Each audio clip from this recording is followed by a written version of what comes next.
Computer Science and Engineering Colloquia features accessible talks by leading computer scientists and computer engineers from across the region and around the world. So we often have a privilege here of inviting in experts from the field to come in and talk to us about new developments. It's a really special pleasure for us where that expert that we're bringing in is actually somebody that we produced here at the University of Washington. Today I'm going to be introducing Jeremy Holleman. He actually graduated from UW in 2009 in the middle of this funky advisor shuffle. So responsible for him are Chris Diorio, Brian Otis, a little bit of Josh. We tend to move people in and out of the department because of that. Jeremy then went to the University of Tennessee at Knoxville, where he is an associate professor.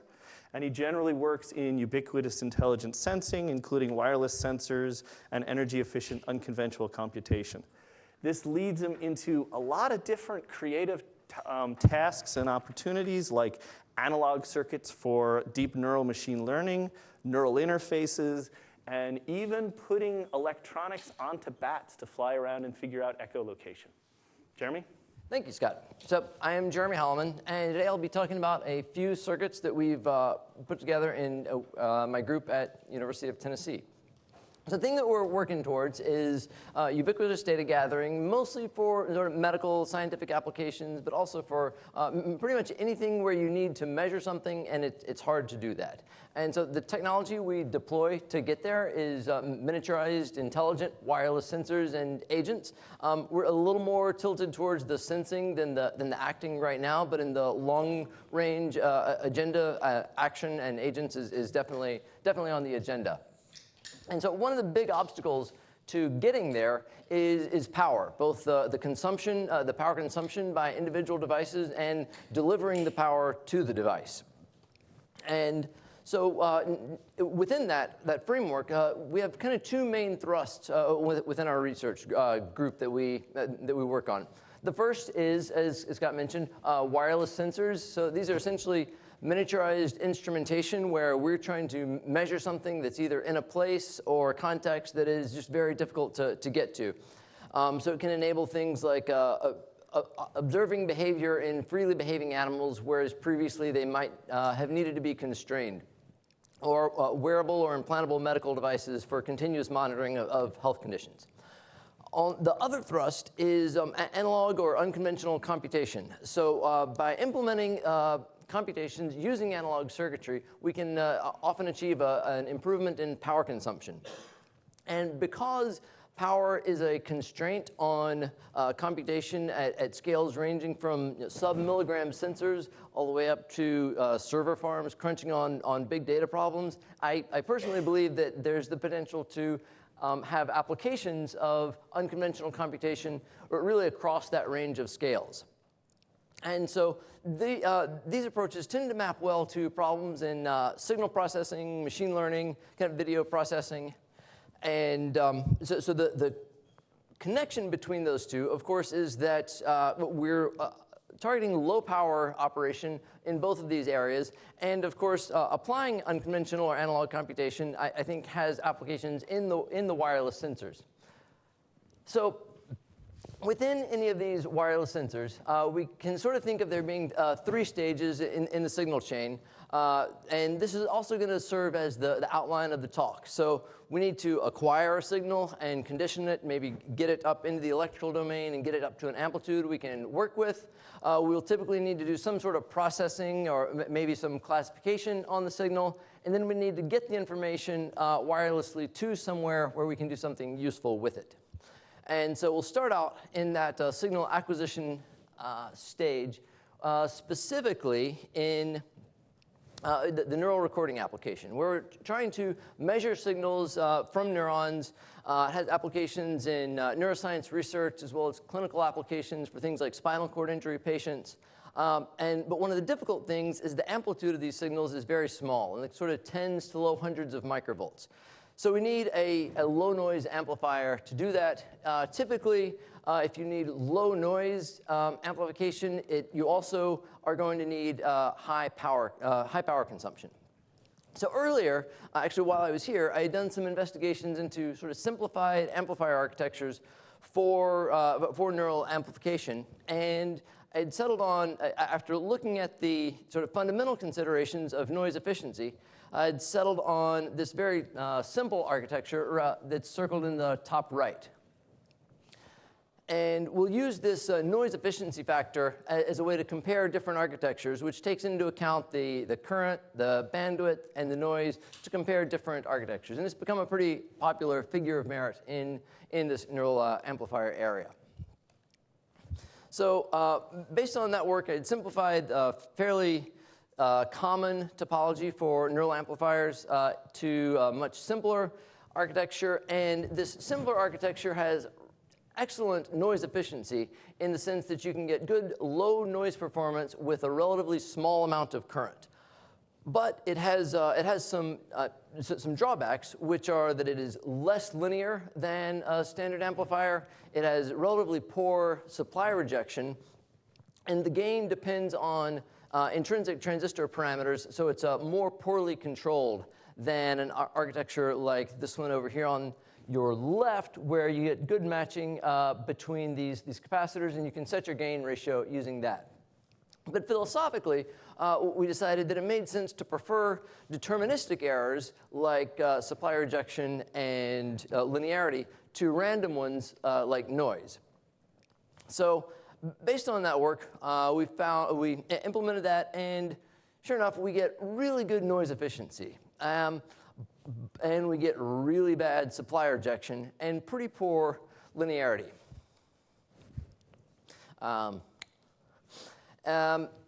So then at this point, we have a very efficient amplifier. But we have this question of whether or not we have a useful amplifier. And the answer is no, at least not yet. So while we don't care a great deal about repeatable, consistent, nonlinear distortions of a spike shape, what we do care about is, from an RF sense, it would be blockers. We have large interferers, and so things like 60 hertz noise and electromuscular signals, where our small spike will be riding on top of one of these large signals, and it'll get distorted in a non-repeatable, time-varying way, and that's a problem. Also, supply rejection is also a problem, because if we look at this structure, the power supply is coupling into the output almost as effectively as the input is coupling to the output. Yeah, Chris? So can you say something about the breakdown in the noise? What is really dominating here? For instance, between, say, thermal noise and 1/f noise of the device, and how does that compare roughly to the power supply noise? And how do you optimize all of that so one doesn't stand out so much? I would think 1/f is dominating. Sure, and if you use relatively small transistors, 1/f noise would be dominant. But if you look at the chip area occupied by most of these amplifiers, they use really big transistors at the input. So it's generally possible to get thermal noise to dominate, at least in terms of intrinsic noise sources. With this amplifier, with 6 dB, you basically get 6 dB of supply rejection, meaning 2x supply rejection, meaning the input couples to the output twice as effectively as the supply couples to the output. And what that means is that for most regulators, actually supply noise is going to be either dominant or at least significant. So that was kind of the part of the question of what we were getting to is how do we address these shortcomings? Because while philosophically those are sort of deterministic things that we should be able to deal with at the system level, we still need to deal with them somehow. And why not use differential topology? So if we go back right here, so for each of these topologies, we calculated the noise efficiency factor, that figure of merit in the top right, and lower is better. And so we see two different things. The first is that for the bottom half, the bottom half is differential versions of the single-ended versions on the top half. And we see a 2x difference. And the reason for that essentially is that when you have a differential amplifier, each side of it is essentially just as effective, just as efficient as the single-ended version, but it only is driven by half the input amplitude. So the input referred noise of a differential structure with the same current will be about 2x what the input referred noise of a single-ended amplifier will be. But then apples to apples, power supply rejection, right, would be totally different. Yes, yeah, power supply rejection is totally different. And, but it's tough to make an apples-to-apples comparison because it's tough to convert supply rejection into noise unless you have some sort of system-level knowledge about how much supply rejection you need. Which is PSRR. Right. Yeah, and so that's where we get that. I didn't make Chris ask those questions, but I would have if I'd been able to. Because what we did then is ask ourselves, how good is good enough? And this is actually going to be a theme that crops up throughout the talk here, is we always want to know how good is good enough. It's almost like the sort of underachieving student who says, you know, what's the least that I can do on this project and still pass the class? But we're going to look into it a little bit more rigorously than that. So we looked at the output noise of some low power regulators and the supply rejection that we can expect from a reasonable regulator. Looked at the switching noise that something like a small microcontroller would induce on a power supply. We figured that we can get away with about 20 dB of supply rejection, which is more than 6 for almost always. And so we had 6 dB here. We need 20 dB. So it's not good enough is the short version.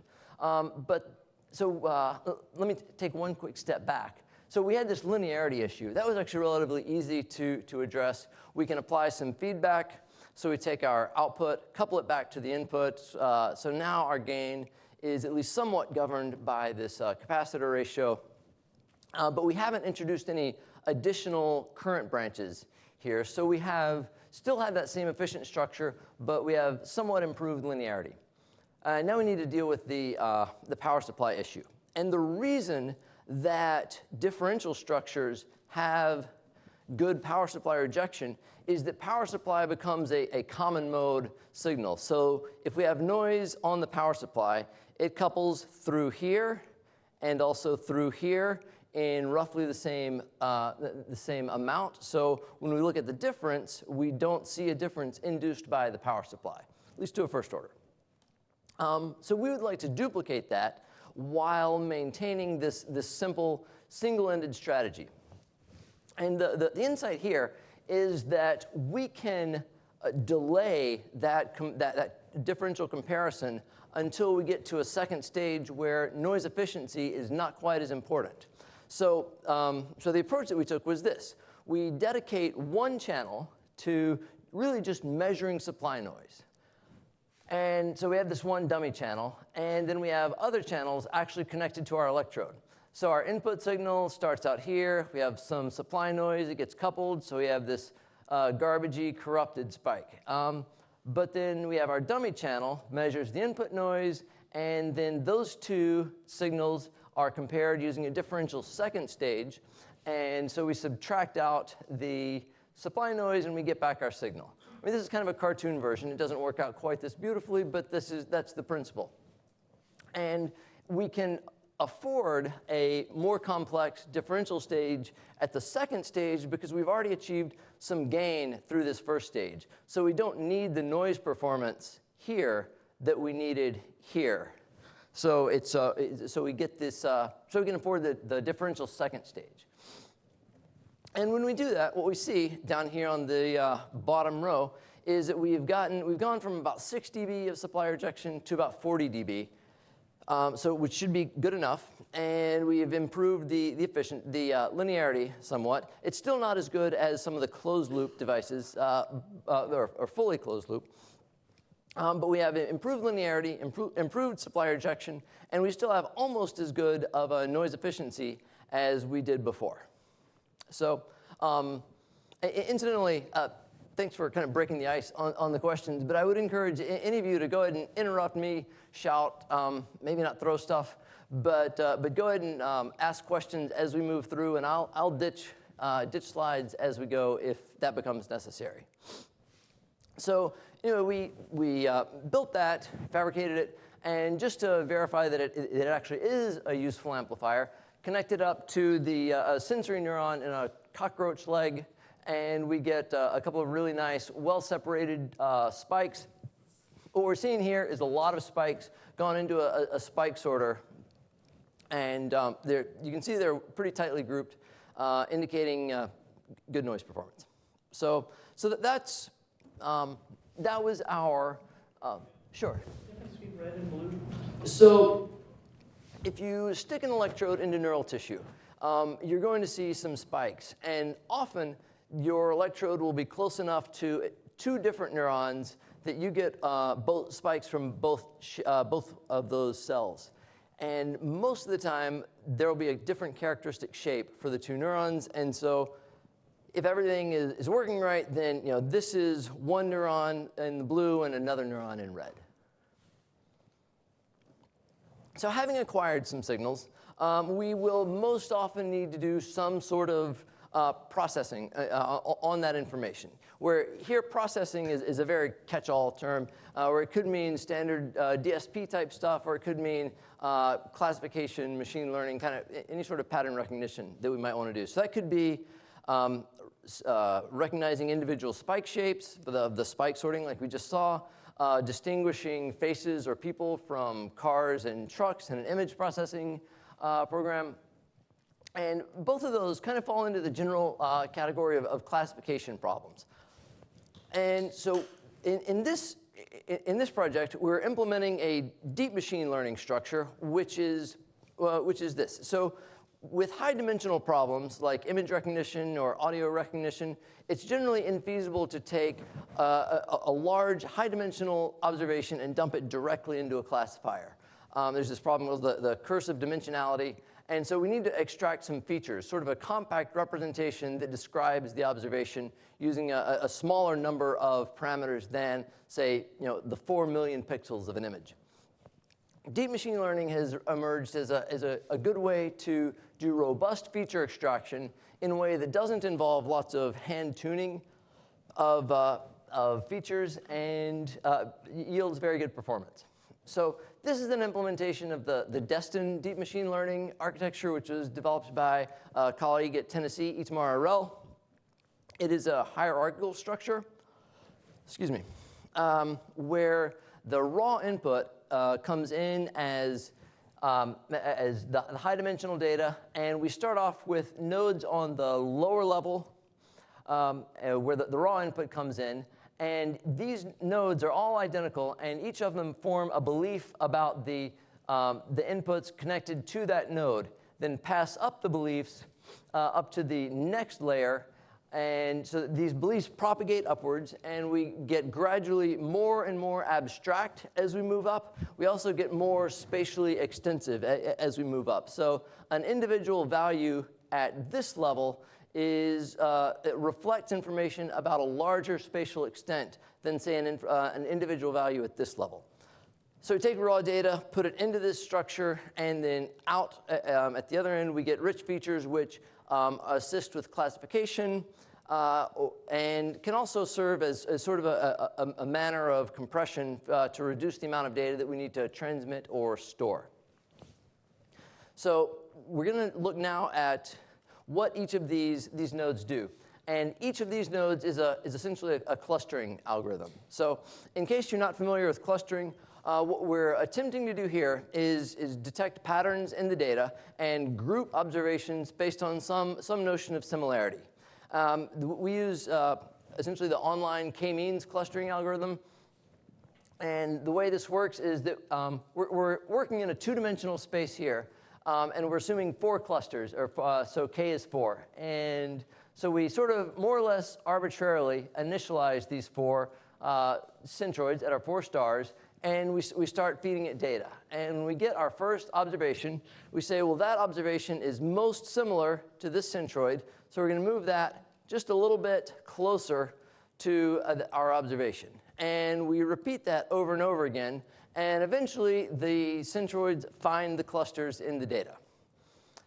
So now we need to map that onto analog hardware. And so what we need is a handful of things.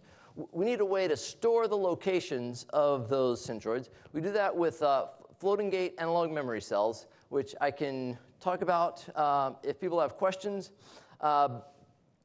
And then we need a way to compare those distances and determine which is the most similar.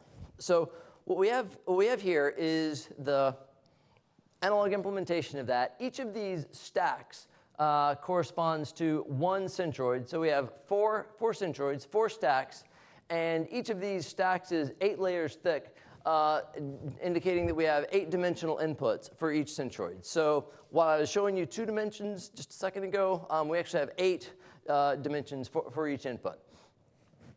And each of these inputs, essentially, or each layer in one of these stacks is essentially a 1D conditional mean learner. So it learns the mean and variance of the inputs that occurred when it was selected as the closest centroid.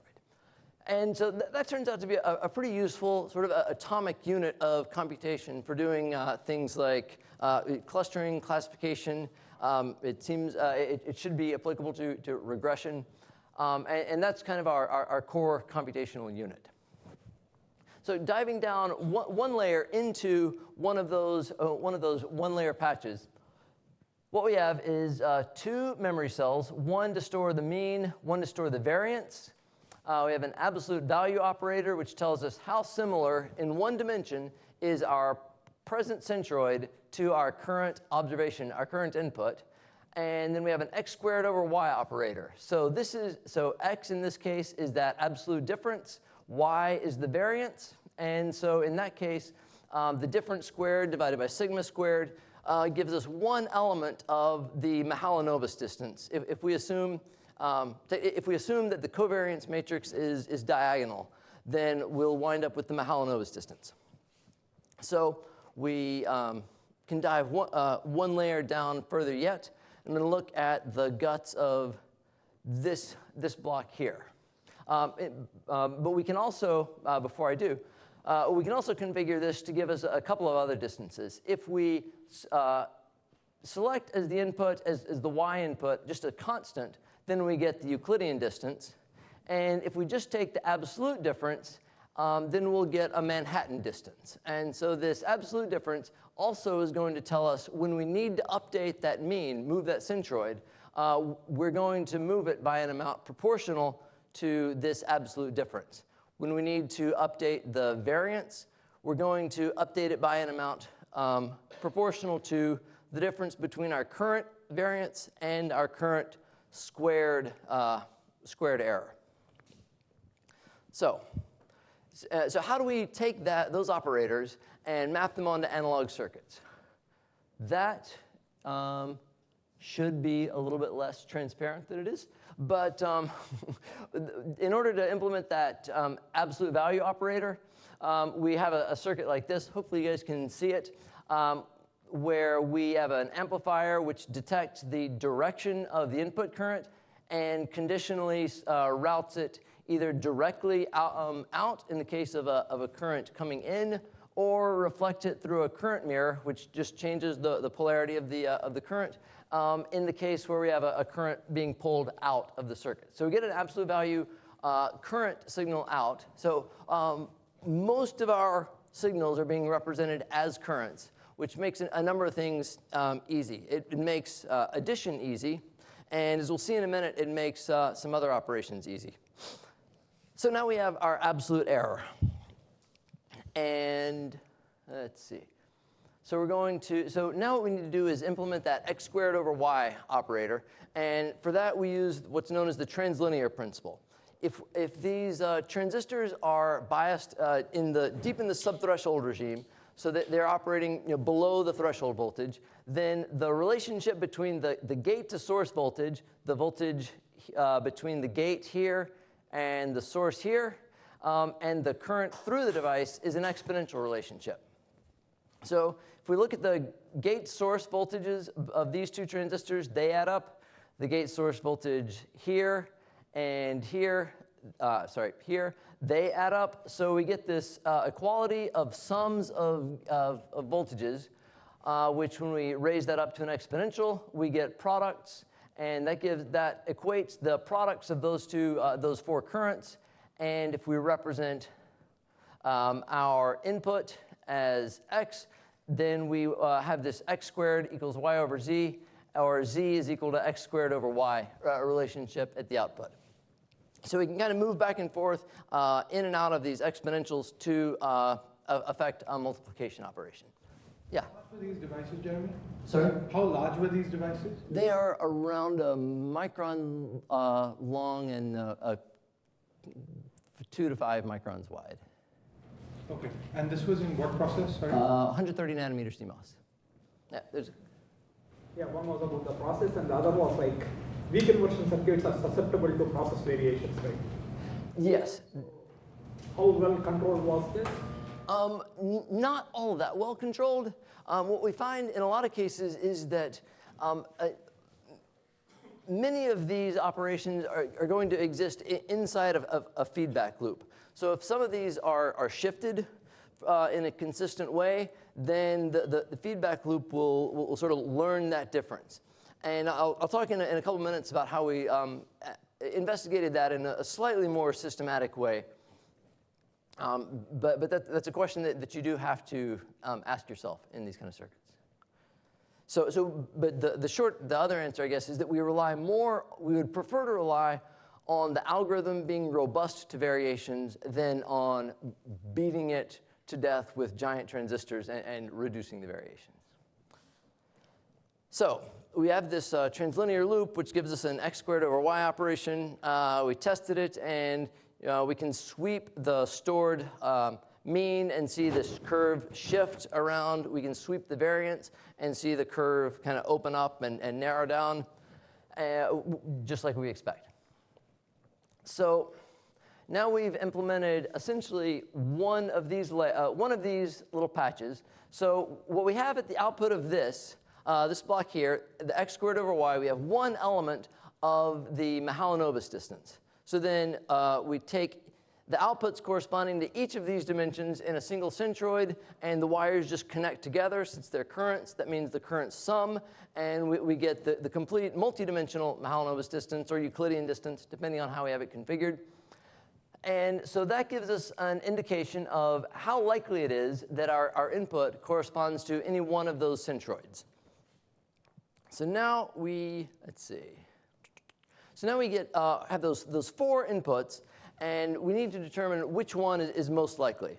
And further, we need to convert that information into a belief or a probability that we can propagate up to the next layer. So we have another TransLinear circuit which performs both an inversion and a normalization before sending it up to the next layer, because we need it to be a valid probability distribution. So we need the sum of these quantities to sum to 1. So we normalize, we invert. We also need to determine a winner, and we have what's called a winner-take-all circuit here, which I'm not going to go into too much detail on, but the basic gist is the current coming out of this normalization circuit, if the centroid is closer to the observation, this current should be large. And this circuit will compare all four of those currents and select the largest one. So this is sort of our arbitrator here. We've also implemented a starvation trace, which is a method of dealing with poor initial conditions. So if you have a centroid that's initialized way out in the middle of nowhere, it is never the closest one. In that case, it never gets updated, and it's just sort of stranded out in the desert. So what we essentially do is every time a centroid doesn't win, then we cheat a little bit and bump its probability up, and eventually it's going to win. So typically we would sort of turn this off after a while once we're comfortable that all of our centroids have migrated over to a reasonable position. But initially that can help us deal with bad initial conditions. Lastly, we have a sample and hold so that we can sort of pipeline this whole operation so that all three of these layers are operating simultaneously. So coming back to the question we had over there, we do have errors that get introduced into this because transistors have mismatch. And so when we make a copy is not a copy. And when we make do a square, it might not be x to the 2, it might be x to the 2.5. And so we have all these questions, again, of how good is good enough, or how bad is too bad. And so we went through systematically, looked at all of the places, or we hope all of the places where we could have errors introduced, and constructed an error model, and then into the MATLAB implementation of the algorithm, injected those errors, run a whole lot of classification operations to see how each of those errors affects the overall accuracy of the algorithm. What we found is that it's generally pretty robust, up to errors kind of in the 20%-ish neighborhood. We're pretty good. So that gave us some guidance in terms of how we need, how aggressively we need to size our transistors, and how much we need to control those errors. If I understand, the primary reason that you're doing this in an analog way rather than digital is to save on size and power? We're currently more focused on power here. I think it can save on size. So I guess one question that it sort of ties, I think, to this graph that you have right here. I mean, the primary motivation for digital computation is immunity to noise. Yes. So you've mentioned mismatch, which is good, but I would also wonder, on the low power side, it's definitely going to, the power is going to trade with the noise. And in this simulation here, does that take into account thermal noise and 1 over F noise and these things? It does, yes. I don't actually have it plotted on this plot. There were a couple dozen plots that came out of this this effort, and this is just one of them. But in fact, it actually turns out that noise is we're more sensitive to noise than we are to mismatch. Which I believe. Yeah. Yeah. And we didn't really investigate the difference between how sensitive are we to 1 over F noise versus thermal noise. We assumed that noise was IID, which essentially means that we were assuming that it's thermal noise. But it's possible that 1 over F noise would introduce some correlations that would be problematic. Actually, just out of curiosity, for the mismatch question, could you, presumably calibrate that out between these different elements? You could. It's calibrating out errors introduces some additional hardware complexity. And so you have a trade-off question there. In this case, the algorithms seem to be robust enough to mismatch that we decided not to address it in that way. Other questions so far? All right. So we run the clustering algorithm.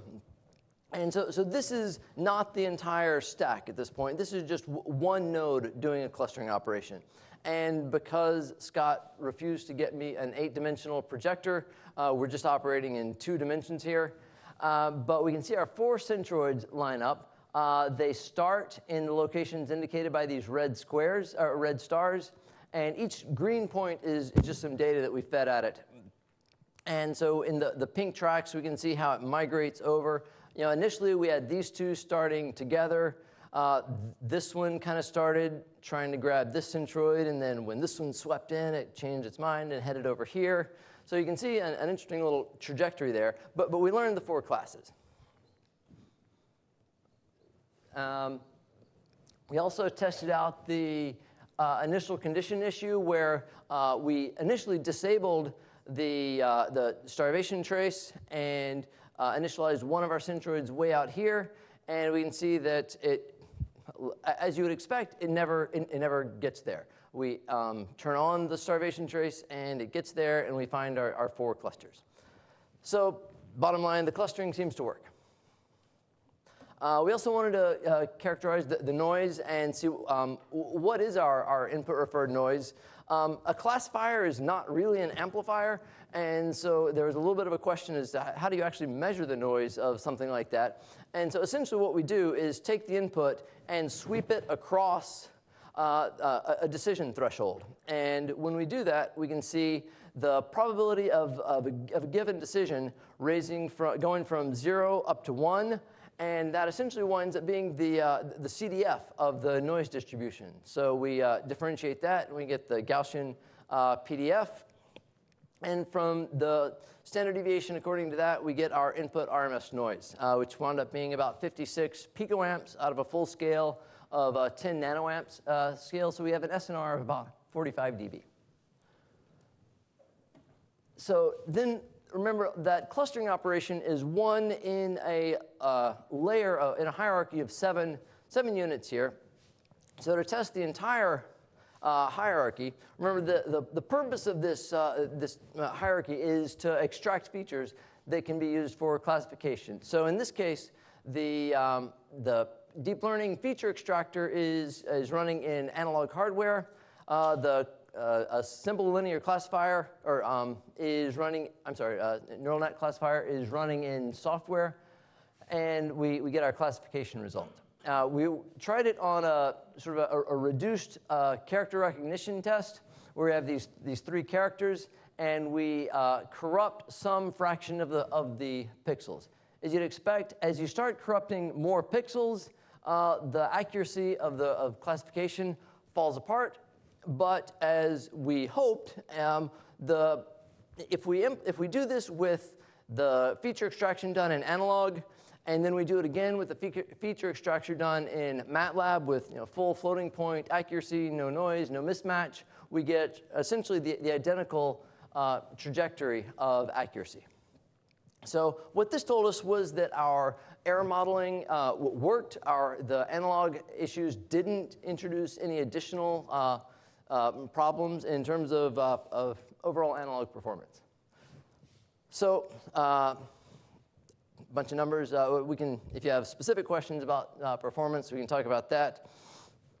But then the punchline is what if you had done it in digital? And so we coded it up in Verilog, synthesized it out to a digital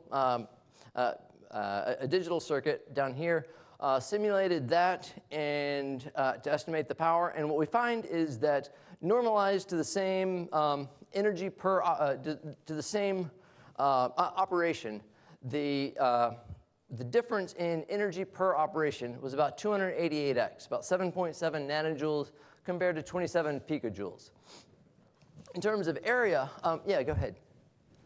Is it due to the fact that you are working in a technology that is more friendly towards analog? What would happen if you move to something like a 40 nanometer?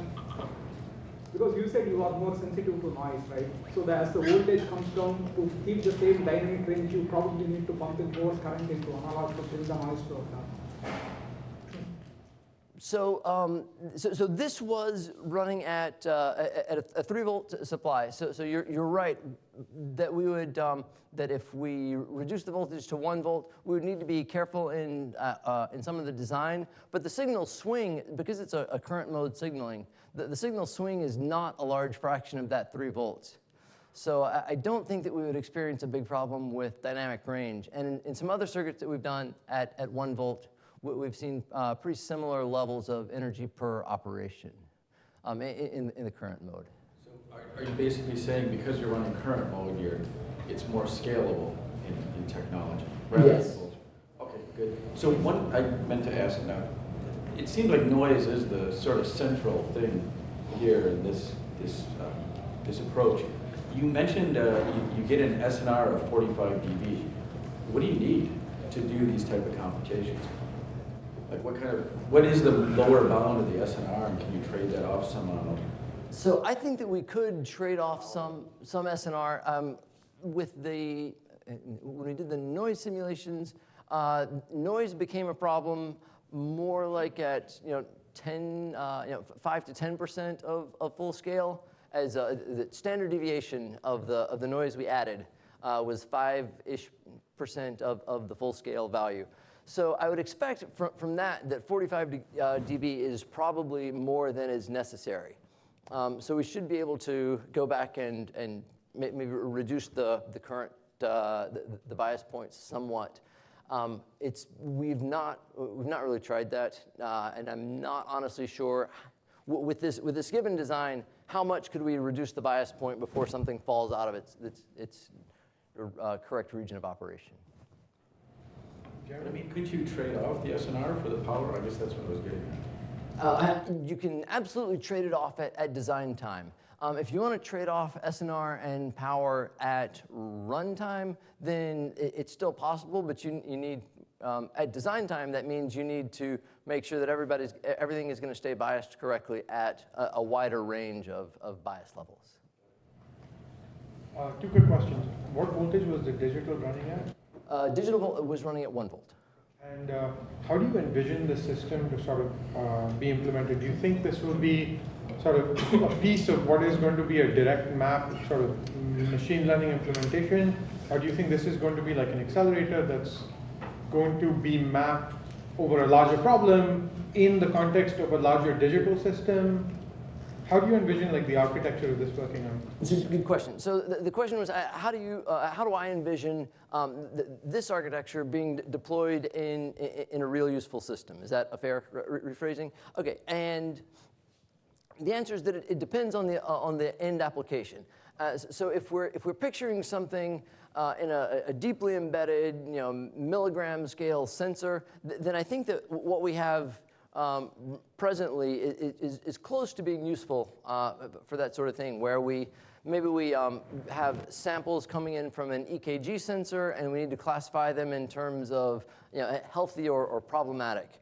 And so we grab 32 samples, and we dump that into this feature extractor, classify it like that. If we're looking at something more like an accelerator, where we would want to use something like this in a manner analogous to how GPU cards are used, then I think we need, there's a fair amount of work left to be done. It needs to be more flexible, and it also needs to be faster per area. So if we look at this, as it's designed presently, the area of the analog is actually a little bit larger than the area of the digital, which is not, if it's going to be larger, then it probably also needs to be faster than it is in terms of throughput. As Chris was kind of hinting at, to some extent that should be possible just through redesign. We were focusing a little bit more on low power than high speed here, so I think that's potentially possible. To really max out the speed, I think something like, for this type of thing, I think SiGe devices would be interesting, because you can keep that exponential relationship that we're relying on up to very fast FT levels. Yeah, Richard. I think I missed it. So this digital equipment implementation, you use 8-bit. How many bits you have? 7 bits. 7. Yeah. But the linearity of analog implementation is 7-bit too. What's The SNR was 7 bits. Or the SNR was 45 dB, so that's about 7 bits. Okay. Then going back to the digital frequency, here you said 2 megahertz, right? Correct. So is this equivalent for the same amount of computation? You analog when you switch at 4.5 kHz, right? So this is the equivalent. So my question is, for example, because the digital is much faster. So how about, say, my clock is 100 megahertz? Then I just 3 clock cycle, I finish all the operation you need. Instead, you actually take a long time to do a slow operation. Right, and so the way we arrived at these these numbers is for the digital version. What we actually coded up was 2 centroids, 2 dimensions, 1 node.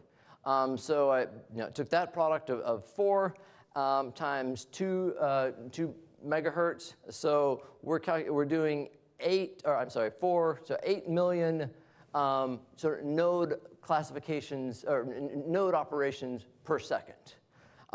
Then the 61 milliwatts divided by the 8 million gets us 8 nanojoules per node. And here we have 4 times 8 times 7 times 4,500 divided by 27 micro gives us 27 picojoules. So I accounted for the fact that you're getting more done with the digital in that way. Sure. All right. So there's some considerations to think about when you are considering a project like this in terms of what actually maps well to analog. So for example, data flow architectures map well, where the data just kind of marches through the structure in a pretty predictable way. Okay, so complex control flow, big chains of if-else case statements don't map that well. So like this deep machine learning is nice. If you told me to build a chess engine in analog, I'm not sure that I would be excited about that. Hybrid architectures where you have some digital control. Digital does great for control, and so hybrid architectures where you have digital things sort of steering data around through efficient analog computational operators, I think are pretty promising. Low to moderate resolution is generally pretty efficient in analog. If you need 64-bit floating point numbers, that's not going to go well in analog. So errors inside a feedback loop are not generally a big deal. But copies, if you need to take one value and do the same thing to it 8 different times, and you need those things to happen in the same way, you may have some challenges. So copies are actually not great for us. Fortunately, we've had a lot of questions. Unfortunately, that means that I'm going to have to kind of blitz through this last part. But before I do that, actually, are there any more questions on this last part? All right. So at this point, we have acquired a signal, and we have hopefully extracted something salient about it out. And now we would most likely like to transmit that information somewhere else. And these sort of applications, these Internet of Things, kind of wireless sensor type devices, we're generally communicating over like a meter or a few meters or less, not kilometers. So what we're focused on is often the oscillator and the prescaler in a radio transmitter or a phase lock loop. And so again, we come to this question of how good is good enough. And so in this case, what we're dealing with is a frequency shift keying transmitter, and the frequency is generated by our oscillator, and the thing that drives current consumption in an oscillator is phase noise or spectral purity, sort of a measurement of how much energy is there in frequencies that are close to your carrier, because your carrier is kind of wobbling around. And so we need to know how much of that phase noise can we tolerate, because that's going to introduce an error in our FSK signal. And we can simulate a transmission with various levels of phase noise introduced and see how the accuracy fares as we introduce more and more noise. And what we find is that we can actually tolerate pretty modest phase noise. For example, at 500 kilobits per second, about minus 80 dBc per hertz. At a megahertz offset, it's pretty modest performance, really nothing to write home about. We get about an error out of every 10,000 bits. Moreover, we can tolerate some errors because we have error-correcting codes.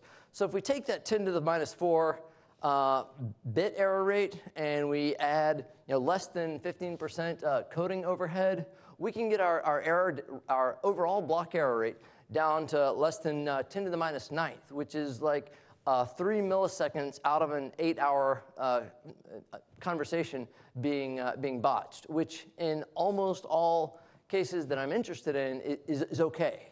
So what we need is not terrible, but we don't really need great.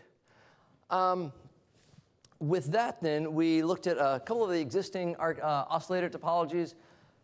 In general, we can sort of divide oscillators into LC resonator-based oscillators and ring oscillators. LC oscillators, for a given phase noise requirement, have lower power. than ring oscillators. So that seems attractive. But for if we look at those numbers from the last slide, add a little bit of margin in, figure we want about minus 100 dBc per hertz at a megahertz offset. If you're not a circuits person, don't worry too much about what those numbers mean. We need things to be about here. But what we see when we go to design an LC oscillator is we can't really fully take advantage of that because the oscillator just stops oscillating before it gets as bad as we want it to be. So we look at a ring oscillator. A ring oscillator, you can get extremely low power operation, but the frequency is all over the place. Every time you breathe on it, it literally jumps from band to band. Literally band to band, it doesn't literally jump. So what we want is to be somewhere in this neighborhood.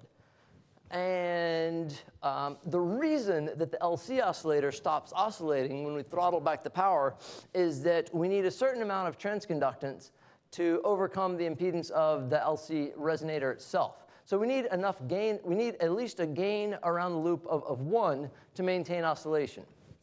And for relatively low frequencies, like below a couple of gigahertz, we can get some gain just through a static gain cell without a resonator. So by introducing this extra gain cell, we reduce the amount of transconductance we need from the second stage, and we can extend this, this curve back up into this region that we're attempting to get to. So when we add a few of the other sort of auxiliary things that we need, we get this circuit. Again, I'm going to kind of jump over this, but ask questions if you like. But we've got, we digitize the output, or we buffer the output to get a full scale value. We have some coarse tuning, frequency shift modulation output, and some fine tuning for the phase lock loop to keep it locked in. We then drive the antenna with a super simple power amplifier, simple enough that a real RF guy would probably not call it a power amplifier in the first place. But for our output power levels, we don't really need anything very complex. We basically have a stack of inverters, and to vary the output power, we just turn on and off some number of those inverters. And we drive that to an off-chip matching network. We can also do on-off keying modulation as well. So when we put all that together, along with a prescaler that we had developed in some earlier work, we get a full transmitter, and looks like that in our CMOS process. And we see we can vary the frequency using our coarse tuning and our fine tuning. So we have overlapping tuning curves, so we can easily hit the entire ISM band at 915 megahertz. Total power is 367 microwatts. Probably don't need 4 significant figures here, but below 400 microwatts in FSK mode. And we have about that phase noise that we're aiming for, about minus 100 dBc per hertz at a megahertz offset. And we can successfully transmit bits, transmitted 2.6 million with no errors. We haven't really done a thorough error rate characterization, but the bottom line is it works, and it works with very respectable efficiency compared to other low power transmitters that have been published. About 122 picojoules per bit. So last thing or two. So kind of future directions. I think there's a lot of work to be done in the analog computing area in terms of the optimal number of bits per wire. You can get better efficiency as you reduce the amount of resolution on a single wire, but figuring out how to aggregate those operators if you ultimately need higher resolution is harder. Interested in some lower power strategy for sort of semi-passive radios, as well as strategies for delivering the power. And I also wanted to say 1 or 2 things about why I like this kind of portfolio. We've got these sort of quirky, unconventional analog computational things that give you some out-of-the-box thinking, sort of longer range, more fundamental researchy type questions. And then you also have more industry-relevant practical applications in the wireless sensing area. And so I like to have people kind of rotate through a couple of these different areas. So if somebody's going for an interview with, say, Qualcomm, and they say, I designed a k-means clustering circuit, and the designer says, I have no idea what that means, because the interviewer is the circuits guy. Then the student can also say, oh yeah, I also designed a SAR A to D for an EKG sensor. So that's nice. Also lends itself really well to collaborations, which are super. And that is pretty much, there's a lot of work left to do, and it's a lot of fun. So I'd like to thank the people who paid for it, people who did it, and the people who did it with me. And with that, I've really enjoyed talking to you guys. So I'm ready for questions now.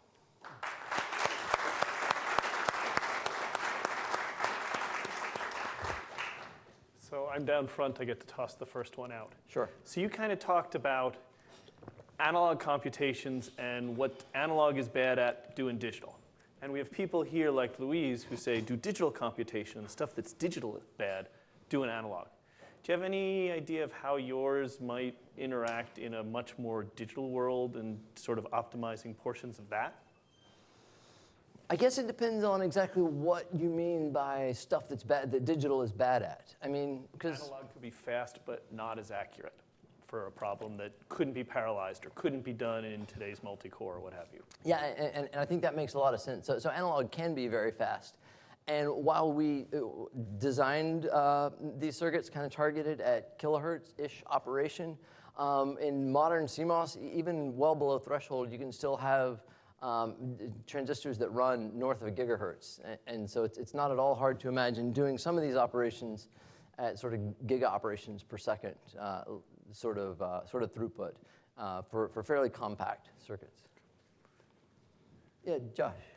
So I'd like to go back to kind of the architecture question and how you imagine this being deployed. I mean, one thing you can do is obviously design custom circuits that are really useful for specific things.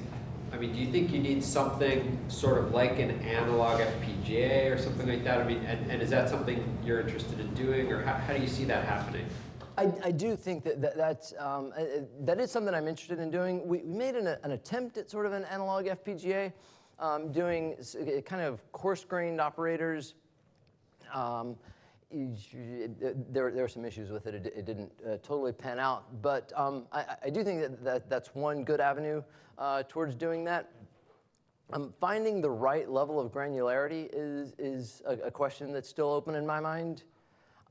Another way that I can picture doing it is sort of embedding some analog operators into a somewhat more traditional CPU. So almost like having a digital computer with an analog ALU. Am I answering the right question? Yeah. Okay, good. Yeah, way back there.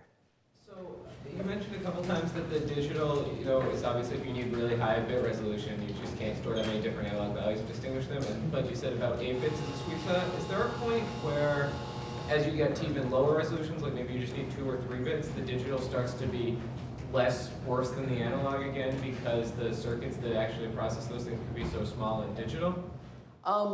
One.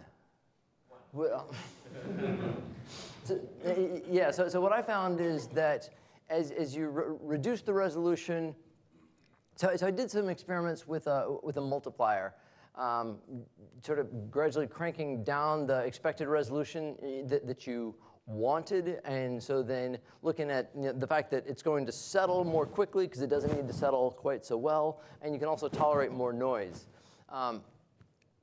And what I found is that down even around like 3 bits, things looked really good.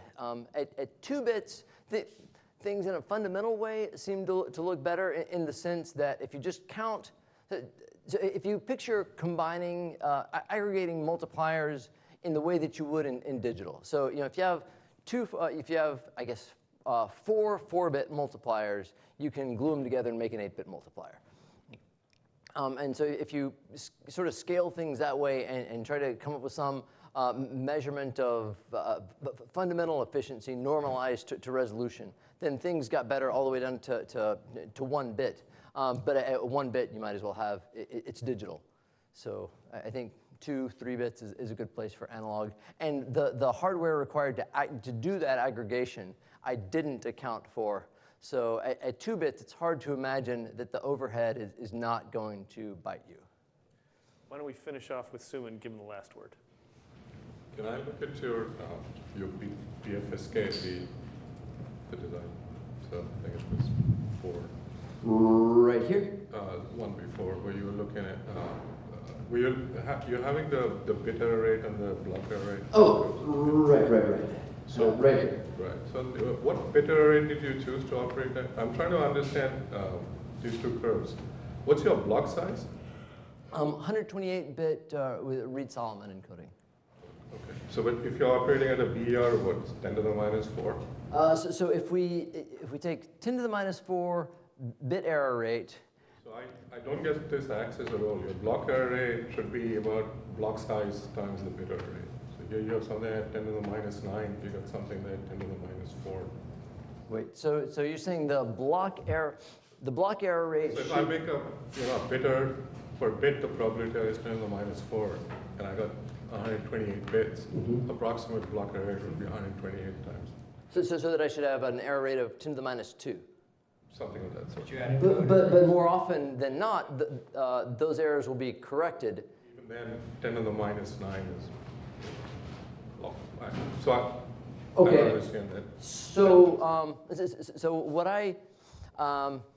the way that I came up with these curves was, I'd have to refer back to some notes to remember the exact equation, but my recollection was that the number of bit errors that you can tolerate is half the number of parity bits. Is that? That depends on what sort of parity coding. The read Solomon. Right. So it's a multiple. Anyway, we can talk about. Okay, but just in terms of how I calculated that, I calculated the probability that if we had 10 to the minus 4 bit error rates, what's the probability that in a block of 128 we would have more than our tolerable maximum of bit errors? And so if we had that, if we had more errors than we can tolerate, I counted that as a block error rate, as a block error. Can I go back to your? No, I think you can take that up front. Yeah. Okay, great. Thank you all. Let's thank the speaker. Thank you.